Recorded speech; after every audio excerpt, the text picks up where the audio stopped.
Tak pernah dihargai jadi suami, Angga Wijaya ngaku kapok nikah dengan artis. Prahara Dewa Persik dan Angga Wijaya hingga kini masih terus jadi sorotan publik. Meski sudah pisah, namun masih tersisa banyak masalah di antara Dewa Persik dan Angga Wijaya. Satu persatu dari mereka mengungkapkan borok satu sama lain.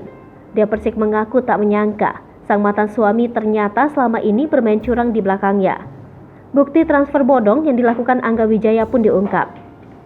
Meski sudah dikhianati Angga Wijaya, Dewa Persik ikhlas menerima takdirnya. Kini, ex Angga Wijaya siap menjalani kehidupannya dengan orang baru. Kini Angga Wijaya harus membiasakan untuk melakukan aktivitas sendiri. Kini Angga Wijaya mencoba untuk melanjutkan karirnya di dunia entertainment. Jika memang akan menikah, Angga Wijaya mengaku ingin bersama wanita yang biasa-biasa saja. Selain buka usaha baru, Angga Wijaya juga tak mengubur niat untuk nikah lagi. Bak alami trauma nikah dengan Dewa Persik, Angga Wijaya kini sudah punya kriteria baru. Hai pemirsa Sri Popo TV, jangan lupa komen, like, dan subscribe, serta tonton terus berita-berita terupdate lainnya ya.